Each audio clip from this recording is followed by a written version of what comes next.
Hi, I'm Mara Webster with In Creative Company, and thank you so much for tuning into one of our talks today. I'm so excited to be talking about one of my favorite shows, Rutherford Falls. Today, we're incredibly fortunate to be joined by such a fantastic group, starting with Sierra Teller Ornelas, who is the executive producer and showrunner, executive producer Mike Schur, executive producer and actor Ed Helms, and cast members Jana Schmieding, Michael Greyeyes, and Jesse Leigh. And Sierra, Mike, and Ed, I wanted to start by talking about the development process for this show because Ed and Mike, I know that the two of you started having conversations and conceptualizing an idea, and then Sierra came on board as the showrunner. And at that point, it sounds like you all spent about a year going through the development process and then getting it pitch ready to go out to networks. And so during that time that you really had to finesse a lot of the details, what were some of the main components that you continued shifting and evolving through spending that length of time on the premise and the pilot? Well, I'll start off and then other people should jump in. It was it was almost two separate development processes because Ed and I chatted amiably and casually for a very long time, for a couple of years, really, about the character that he would play and about the world and about the themes and this and that. And then we got to a point where we realized that the other half of the story that we needed to tell was a native story. And Sierra had worked on Brooklyn Nine-Nine and had developed a pilot with Ed. And so we asked her to come in and we sort of said, like, here's what we have so far. What do you think of this? And she provided essentially the entire other half of the story and linked everything together and figured out how it would all make sense holistically. And so it was really like Ed and I had a little development process. And then when Sierra came in, there was an entirely new development process that was really, that's what made the show. Like the show wasn't a show until Sierra showed up. And once she came in, and Sierra, you should sort of tell your side of this, but that's when it really started to feel like a show instead of a character in a world, and there's a huge difference obviously between those two things. And so it was really Sierra's entree into the process that kind of made this into something that could exist on television instead of just like a bunch of ideas that Ed and I had. I don't want you to stop. I want you to keep saying nice things about me. So. Well, first, start yat a Sierra Nelson she tabahenishle nakadnet bashishi twahaglina dishachedo nakadnet additionally. My name is Sierra, member of the Navajo Nation, Edgewater, born for the Mexican clan. I don't know. I've heard like development hell and all these like horrible stories, and we just had the most fun talking about this show and developing this show. I feel like Native people especially always get calls from white folks saying like, oh, I wrote this script about Indians. Can you read it? And get no credit. And I'll fix it the night before we're going to film it. And, the train's already left the station. You can't really do anything. And it was so cool to have people at the level of Ed Helms and Mike Schur, contact me and say, do you want to talk about this idea? And do you want to develop it for a year and kind of keep sort of marinating on it and before we even pitched it. And so it was just a really wonderful kind of marriage of ideas. And I feel like so much of the stuff I brought, I worked for many years at the National Museum of the American Indian, at the Smithsonian. I grew up in museums. My mom's an artist. So like my brother learned to walk in museums. Like visitors would he'd like climb up this stairwell and then they'd like bring him back down, like this sort of Sisyphus sort of situation. Sounds dangerous. But so we just like bring that kind of world to these two folks, and then they added on to so many of the Native characters. I added on to the white. It wasn't one of those things where it's like you'll do these people and I'll do it was very much just this wonderful collaboration. And then, Ed, I wanted to dive into talking about the character of Nathan, because I think that in the character development and also through your performance, it strikes this really delicate balance of never ignoring and excusing his blind spots and yet still showing his vulnerabilities and where he's coming from. And I think also the fact that he's always questioning things, and he, even his own family are like, don't ask any questions, just live a peaceful life. And he's like, no, but I want to figure out all of the details. And so how did you set about striking that balance of a character that, still has that heart and emotion for audiences to really connect with, but also never excusing and giving a pass to him at the same time? Well, I find any character on the whole spectrum of good to evil, I find any character who is trying to become better earnestly, I always find that sympathetic. And even if they're starting in an extremely dark place, and then I think you can at least sympathize with this character. And Nathan's not that far on the spectrum. He's somewhere, I don't know, he's somewhere sort of in the middle. That's not to say good intentions are always enough, but I do think that someone like Nathan, it is a tricky balance, but it's an exciting challenge for me as an actor to bring likability and to bring a sort of or try to earn an audience's empathy with a character who does have blind spots that are kind of this glaring. And that was a huge part of what Mike and Sierra were just talking about, our development process. I think one of the benefits of that process was that it was so long and it was not encumbered by a deadline. So we had just this kind of open-ended conversation going for so long until we really were able to play with these nuances and tease out kind of, well, Nathan's this way, but he's not this way. He likes this, but he definitely would stand up against this. He might say that, but he won't say this. And just all those things that really, I think, made him a more complicated character. And again, finding that upward inertia that keeps him sympathetic, even if he's sort of his own worst enemy in some cases. Yeah, I agree. Look, just to piggyback off of that, I think a lot of shows would make any of the characters you see here flattened. That there's a version of this show where any one of these characters could just be a villain or a hero. And what we really wanted to talk about was that sort of in between, that mixture, that on any given Sunday, a character on the show could be someone's adversary or could be someone's ally. And you sort of see that, and it's harder to write people off. It's harder to ignore their humanity when they aren't, 100% one way.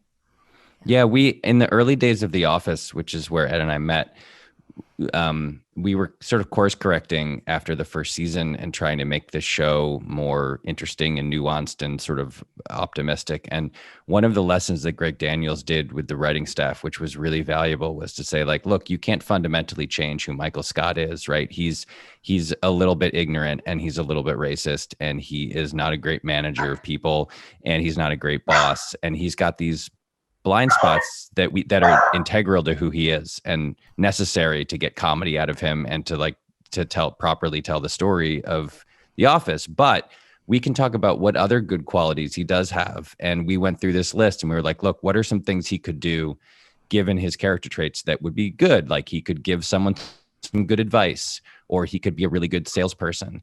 And we ended up building entire episodes out of each of those good traits. There's an episode in the second season where he makes a big sale in front of his boss. There's an episode where Jim confesses to Michael on a booze cruise that he has feelings for Pam, and Michael gives Jim good advice about how to deal with Pam. And so I think unconsciously we sort of did the same thing. We were like, well, look, this guy has this enormous blind spot about his own history and about American history, but that doesn't mean he's a bad person. He can have good qualities. And so what are the good qualities he can have? And we were like, well, what if he's really, he really empowers Bobby, his loyal intern who works for him, and he really thinks Bobby does a great job. He's always complimenting Bobby on all of the good things that Bobby does for him. And, things like that, where you see, to Sierra's point, you see like, this is not a good person, because if he's a fully good person, then there's no point in doing the show, right? Like there's nowhere for him to go. And if he's a fully bad person, you're gonna be like, what do I care if this guy like becomes enlightened? Who cares? He's a jerk. So the fun of it and the challenge of it, both I think for Ed as an actor and for us as writers, was finding these places where we could show the audience definitively, like, this is a good soul. This person has a good soul. And it's just the problem with him is just that he is too deeply invested in this specific narrative that has sent him down this path. And he's so far down that path that it's going to take a whole lot of work on behalf of his friends and the people around him to drag him back and say, nope, you went way too far down this path, walk way back here, regroup, and start walking down another path. And that's been the sort of journey. That's certainly the journey of the first season, and hopefully the journey of the future of the show. Yeah. And then, Jana, I wanted to dive into talking about some of the arcs for Regan. And one of the things that it's really enjoyable to watch her do is to develop more autonomy for her own self. And, you know, we see that through different dynamics where she even calls out Nathan on how she always has to drop everything for him as a friend. And then, you know, if you think about when she goes to his relative at the end to demand items back, that feels like it stems a little bit from the relationship and almost mentorship that's starting to happen between her and Terry as well. And so how did you really think about that arc and that journey of making her a more autonomous character who really is looking out for herself while still having that pure generosity of heart that she always has throughout the season, and how you really also wanted to look at characters like Terry and think about the aspects that you then thought that she would pull in and pull into your performance? Yeah, I think that specific arc for Regan is really, I identify with it strongly, like as a Native woman, and just the idea that, you know, we're so used to not centering ourselves and centering our like experiences and our history and our identity in our friendships and our, you know, work spaces, all of the different spaces we occupy. It's just very easy to sort of diminish ourselves and be in servitude to the broader historical narrative of our country. Even though when we are interacting in our own community, in a Native community, we are very much not like that.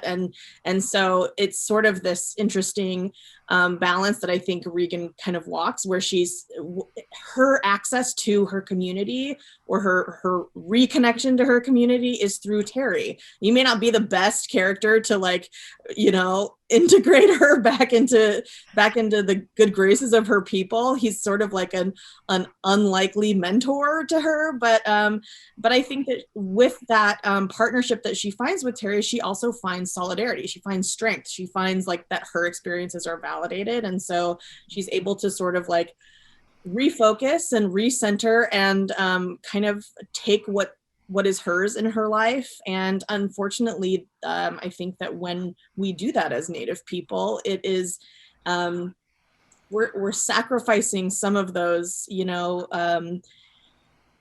truths that we've been holding or silencing in ourselves for other people's comfort.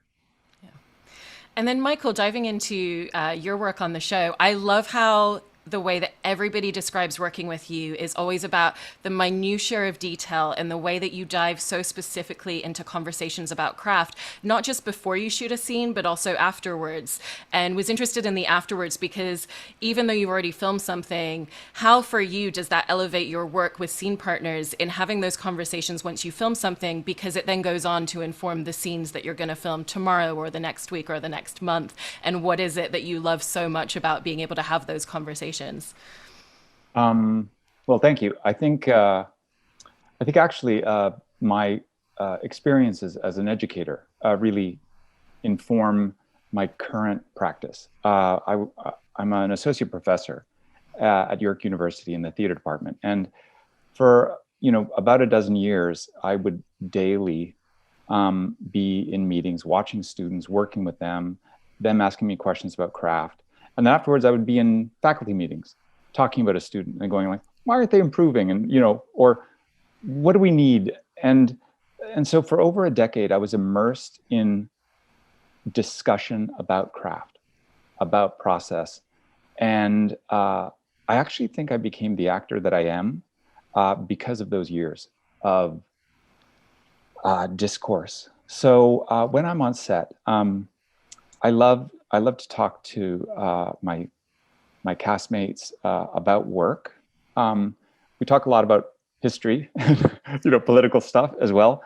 But I actually think that every ounce of discussion about craft, about character, strengthens us going forward. And I'm a huge fan of this show. I'm a huge fan of the people who made it. And I have a job, and it's one of the first times in my career where my job is really perform. As Indigenous actors, we often find ourselves saddled with other responsibilities, course corrections of various kinds for writing, what we wear, how we're treated. And that's absent with this show. This show takes care of us. And so really for the first time, I am fully invested in craft.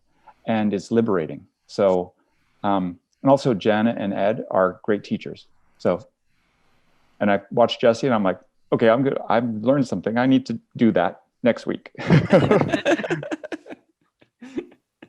Well, Jesse, the comedy that you bring through the character of Bobby is so phenomenal. And I love the way that they have such wit and manage to fire off so many comments, even if it's the mayor of the town. But also, it never feels like an overstep somehow. So, how did you set about striking that balance of being able to be so acerbic, but also doing it in a way that still felt completely functional and appropriate within the setting and the dynamic, even if it is talking to the person who runs the entire town? Yeah, I think Bobby is just so confident in themselves that they don't care who they're talking to. It's Bobby just knows the right thing to say at the right time. And if that includes telling off the mayor or, setting something straight, then, or, helping Nathan,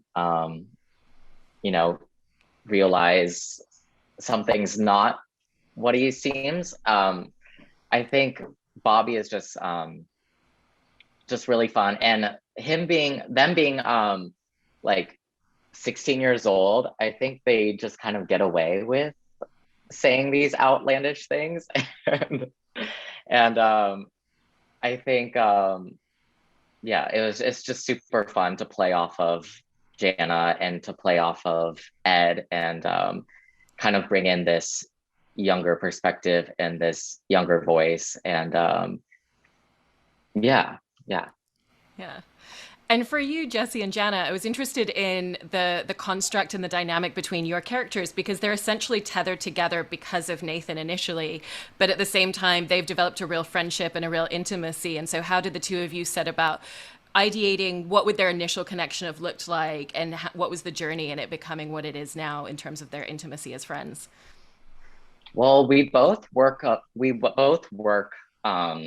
along with Nathan. So we kind of wanted to have this kind of sister rivalry where, we love each other at the end of the day, but we want what's best for each other. And if that includes shading each other or telling each other what's up, or we have this fun just back and forth, me and Jana, and I'm excited to see what happens in season 2 and how our relationship will grow. I remember there was. Oh, go ahead. You go, Ed. I was going to say that scene where Regan and my character are about to take off out of town, and we're saying goodbye, and you guys are totally shading each other, and there was a lot of discussion about how to navigate that and what was the right tone, and like how do we make it clear that there's like definitely a lot of love under there, and not just like this catty like actual friction. And I think you guys just found like you fell into a rhythm that was so hilarious and perfect, and I do feel like it's incredibly fertile ground for Yeah, it was a very organic discussion. It was all done on set, because the line was, "Why aren't you in school?" And then Bobby says, "Why don't you have a man in your life?" And we were like, "Oosh, that's harsh." And we went through 100 versions, and then it was like, well, what if Regan just says "love you" and Bobby says "love you too," and then they move on. And it was like, that weirdly encapsulates the whole thing. It's like they're constantly sniping and making fun of each other, and then at the end it was like, love you too, and then it's like, now it's fine, it's all fine now. they can say those things as long as we know that the end of it is love you too. There's a deeper connection between people who can like really give each other some shit. It's positive feedback. And she's the only one who gives it to you. I feel like she's the only one who's like, let's call this out for being a little weird, and like, why are you at school? Yeah, I also taught high school for 10 years before this job, so like I'm very used to shading each other, just like getting a lot of feedback from students, also giving it. But I love the way that it's a description of, that singular scene and really figuring out the balance of the tone, because when you watch the show, it's so clear that so much care is taken in every single moment to figure out what those balances are.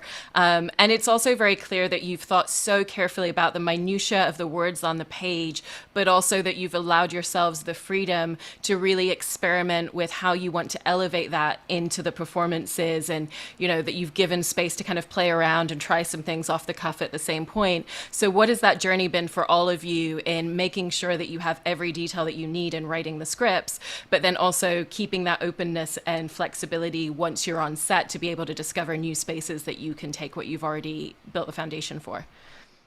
Yeah, go ahead, Sierra. I think it's just a lot of collaboration. I think it helps to have two writers in the room who became the leads of the show. So really tracking that dynamic was fun to do in the room, but it was also, once we knew Jana was going to be Regan and I've always knew Nathan would be Ed, that we were able to kind of really draw from their natural friendship dynamic in the room. And then also it was just really these like constant collaborations. I feel like the room was so diverse in that, whenever it started to veer into homework, the like joke writers would be like, whoa, buddy, let's pull it back to funny, or whenever it became too like, is this too flat? Let's give them some nuance. So it really was like this kind of constant collaboration as we were going on. And then once you were on set, having actors who are writers and great improvisers, it was just really helpful also to kind of modulate that as we were filming it. Yeah. And I think in comedy, scripts aren't poems. They're not going to be chiseled into rock on the base of the Statue of Liberty or something. Like you have to, you work really hard on them in the writer's room to make sure that you've crafted everything, the story tracks, and that it's interesting, and there's twists and turns, and that there's things escalate in the right ways, and that the jokes are really funny, but they're imaginary documents that are waiting to be interpreted by actors, and they don't become anything until the actors get a hold of them. And so it's, I think, vital to comedy to take your, whatever you want to call it, your sort of architectural blueprint or something, which is closer to what I think a comedy script is. And then you turn it over to architects and you say like, hey, what do you think? Like, let's design this together. If you have a better idea for how this piece of the script should look, then great, because the best idea should win always. In every scenario, the best idea should win. And so I think that creating that little membrane between what the writers have written and crafted and how the actors see it, and what they think of those moments and how they feel those moments are playing, if they don't feel authentic, or they don't feel funny enough, or they don't feel sincere or emotional or whatever, you have to allow for that change, because if you don't, you're just insisting that what you've written is a poem that shall resonate throughout the ages, instead of something that is meant to be a collaborative enterprise, so that all of those moments, like the moment we just talked about, like that was just a thing where we wrote something and we thought it was funny. And then when you hear human beings snipe at each other like that, it's like, oh God, we're sending the wrong message here. Like, these two people don't hate each other. They love each other. And so you add a tiny little thing at the end of it, and suddenly what was a sort of cold moment becomes really warm and loving, and gives the audience a lot more good information about who these two people are and how they relate to each other than it would have if we had just been like, nope, read this. Stop. Don't give us any input. Just read what we wrote. Like, that's such a silly attitude to have, I think, in comedy. I mean, I think it's different in drama, right? Drama is more, is a little more pristine and a little more honed and crafted and a little more, word perfect, for lack of a better word. But in comedy, man, comedy is about rhythm, and it's about timing, and it's about love, and it's about collaboration. And if you don't allow for that stuff, then you're just shooting yourself in the foot, because the thing that you make won't be as good as the thing that could be made by a large group of people. And I would also just piggyback real quick, say there was also just, I think, a lot of selflessness on set in terms of that, because I think I've worked on shows where this doesn't often happen. And it's like Ed would always have thoughts on everyone's lines, not just his own lines. Like Jana, if we needed a pitch because we didn't have writers on set because it was COVID, like she would pitch on anyone's lines. And it was just really wonderful just to kind of see that community on set, specifically with it between the actors. And one of the moments that I think has resonated so much because of the writing and because of the performance is that scene with Terry giving the speech. And so, Michael, I wanted to talk a little bit about your performance in that scene, because it's really stunning, the kind of fluidity and myriad of emotions and tones that you've captured in that singular moment. You know, we get the sense of Terry's completely justified anger and frustration, but also kind of the heart and love and the place where it's really coming from as well. And, you know, even when he is saying something about one of his frustrations, there's also a real interesting softness to the delivery as well. And so how did you set about striking a balance which really encapsulated everything that he has been thinking and processing about what he's saying out loud for so many years, and how you wanted to create that myriad of juxtapositions within your performance? Thanks. I think I worked like for quite a long time on what Terry says in that episode. I knew that there was an expectation for me as one of the regulars on the show to match that writing. That writing is extraordinary, and I had to surf it, right? Like, I'm not a surfer, but I guess that's what surfing is like. I had to surf that wave, because sometimes it would crash. Sometimes it would like be all like turmoil. And other times it would be just like super clean, like, you know, just really pristine kind of language, pristine rhythmic structure. So I just worked at it for a long time. I don't memorize easily, so I have to actually repeat a lot for myself. And that's a blessing, because as with every script, every episode of this season, the more you read it, the more you realize it's like, oh my God, this thing is constructed like the most intricate clock. Like, there's a reason why they used it there instead of that, you know? So I actually learned by reading. I think the other part was he had to emotionally be, you know, like a parent in a way, like I'm meaning our parents, like the generation before us. So he was engaged with that world. The world where that generation had to do a lot for us. They had to eat a lot of shit. They had to smile, grin, and bear it for us, right? So, like, I recognized that. I saw that in action growing up, and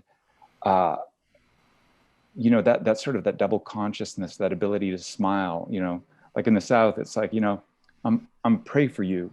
You know, like, you know, a woman would say, you know what that means, right? It's like, well, oh God, what a unreal shade. And so there's a practice nature to working your way through a relationship, like showing your hand, you know, keeping your cards close to you. So that's really what that scene was. It's like, how much truth can this man bear? Because I could give it entirely. And then we'd have a polemic, right? So then, but that's, no one's interested in that. No one's interested in people who speak that way. So I think the hiding of his pain or anger with smiles made it, I think, made it enjoyable for people to receive. And Dustin, as a scene partner, was extraordinary. If this was sparring, he was Mike Tyson, right? So I had a beautiful scene partner. And then lastly, for all of you, I just wanted to ask you what it is that you feel that you really had the opportunity to learn about your craft and artistry as storytellers through the making of this show. And Jesse, I'm going to come to you first. Yeah, I'm sure Michael relates to this, but in theater, you know, you stick to the script and you memorize line for line and word for word. And so stepping into this project was a real learning experience on watching others improvise and trying to stick with that and trying to improvise back. And it allowed for a lot of genuine moments that ended up making the cut. And I think those moments in the improv that I'm gonna try to get better at. Helped for just made our characters relationships just stronger, and as we see with me and Jana and me and Ed. And yeah, I'm excited to see where season 2 goes, and how much fun we'll have on set. And Jana, for you? You know, I feel like this project was like really special in a way, or very magical. I feel like it was magical for me as an individual, but I think collectively it was also kind of like just like the right project at the right time, in a time when like myself as a storyteller got a chance to be a part of the crafting of the story, but also to perform in it, and to bring a whole other side of myself to the work was like just extraordinarily special. And I learned so much throughout the entire process. I mean, I'm still learning about it. I'm doing press for this show, and I'm learning so much more about that world. And for me, it's been an incredible like professional experience. But also I do like, I keep repeating this because I have to like make it real for myself, but the cast and the crew and the writing team, like we really created a culture in it, among us that like I really think is beneficial for our industry. And I also like, we got ourselves through COVID-19. Like we were like each other's kind of support during a really hard time. We made a show during a really, really challenging time in modern history. And also we're telling hard truths about our country, and in a funny way. So I feel very accomplished in this project, and I'm just overwhelmed with gratefulness to be a part of it. Michael? There's really not much more I could add than what Jana just said. To be quite honest, it was an honor to work on the project.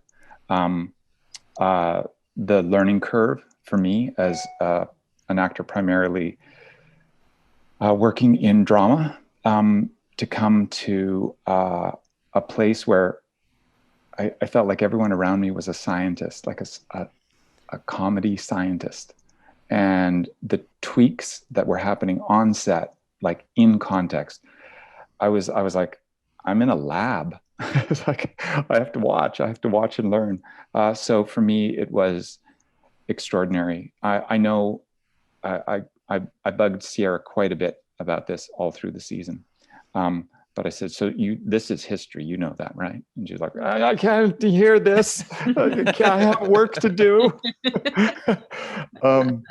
So I knew it was paradigm shifting.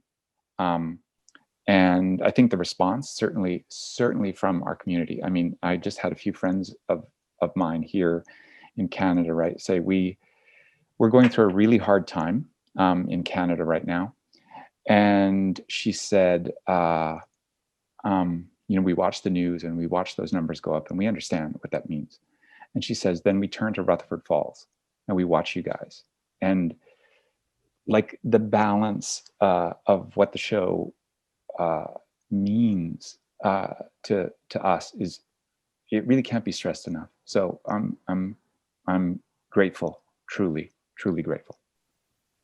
And how about for you, Ed?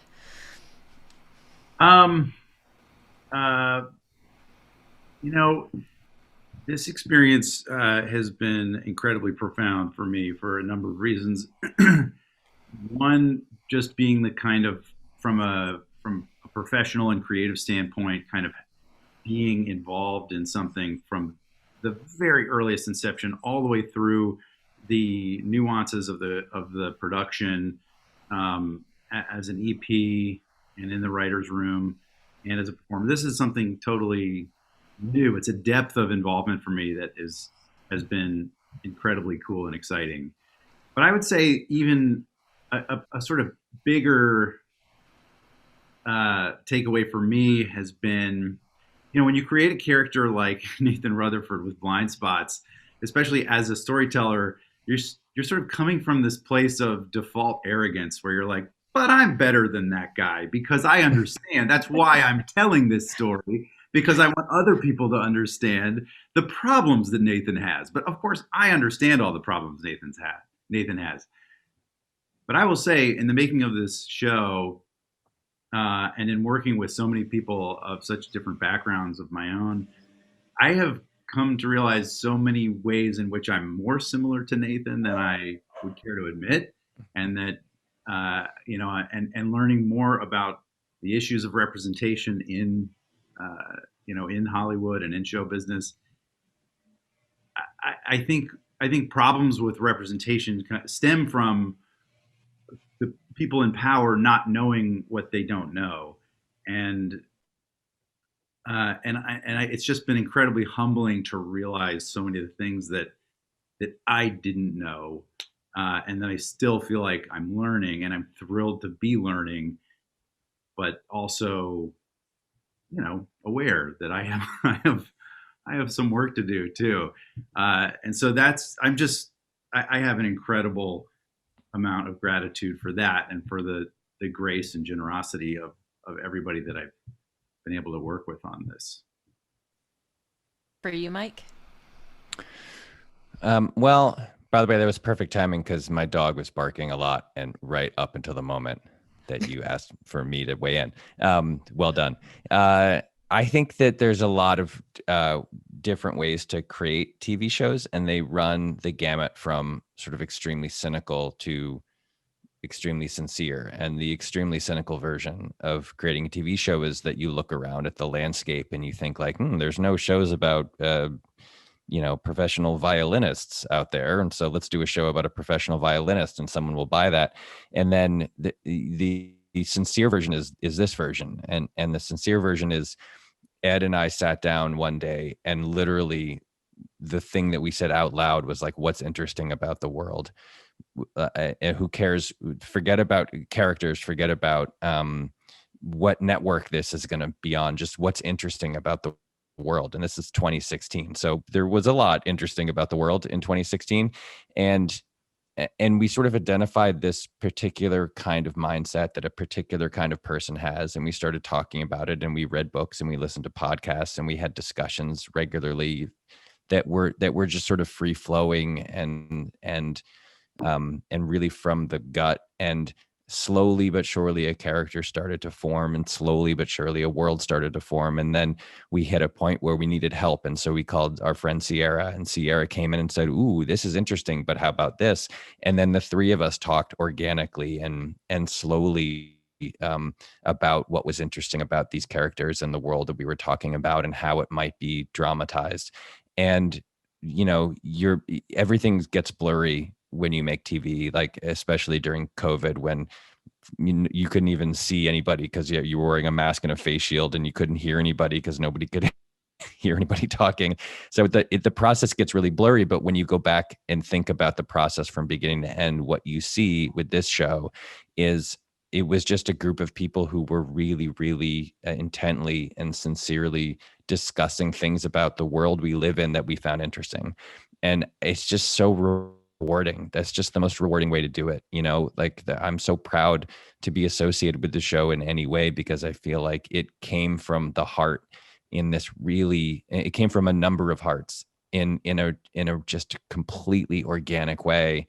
And it's hard to ever imagine doing it any other way now, honestly. Like it's been such a joy to execute something that is so deeply felt by so many different people in so many different ways, and to get into the sort of nitty-gritty details of everything from the monologue that Michael delivers to Josh, to the phone call that Nathan makes to Regan in the finale when his world has really cracked and crumbled, all of the individual stories about people's real lives told by writers in the writer's room, all of the kind of like nuances and subtleties of the relationships among the actors. Like that's what I think of. What I think of this show in the first season is just like, man, this is really something that we built brick by brick, from starting on a completely flat piece of land. We built this gigantic structure that has a lot of really interesting detail and nuance, and we did it all together, and that just feels so good. It just feels so nice to look back on it now and remember the process by which it was made. And it's a TV, I think, at its best is a real, like, the journey is the destination kind of a deal, like the process of doing it is as important as the final product. And I think that you can feel the attention to detail and the love and the craft that went into it when you watch the show. And that's something I'm really proud of. And then finally, how about for you, Sierra? Man, this a couple days ago, my family came to visit because we're all vaccinated, which is such a blessing. And we had a fry bread night where we made, it's like a pan native dish, fry bread, Navajo tacos. And someone asked, like, where do these come from? And she goes, oh, she just kind of made something up. And I was like, why did you do that? She goes, it's so depressing. It's from rations. It's like the worst food that the government gave us. And like, we made, lemonade out of lemons. And she's like, I just want to bum them out. And I was like, and there was something about that I think Native people are sort of taught to sort of like Jana was saying, decenter and hide and a little bit make things comfortable for everybody. And I've really never been, I know my path as a comedy writer and I know my path as a Native woman. And this is really the first opportunity I've ever had for those two things to really coalesce in a real way. I think that Native artists are used to taking very little and making the most out of those situations and doing the best with less than. And this was the first experience I've ever had where the non-Native participants were of this caliber, that they contributed not only their levels and their titles, but also really looked at this material the way that they would look at any other material and offered up their expertise in this really beautiful, and to hear Ed Helms, a movie star, to say, I was humbled by this experience is really incredible. To not be included in this way. I just don't have words for it, for the way that these actors built upon each other's performances, the way that I know that, Michael made Ed better, made Jana better, back and forth. It just was like, on some level, I know I'm the showrunner, and then daily, I just felt so lucky to just be there, to just be witness to what was happening. It felt like 100 things had to happen for this to happen. And it's a long time coming. Like, Native people should have had a show 30 years ago. And the fact that it is happening now with these people, and it's so funny and it's so warm. And, we've had multiple people on Twitter reach out and say, there is a non-binary character played by a non-binary actor, and their trauma is not being magnified on screen. To have Native women say, oh my gosh, I am Regan, I feel like I'm not enough.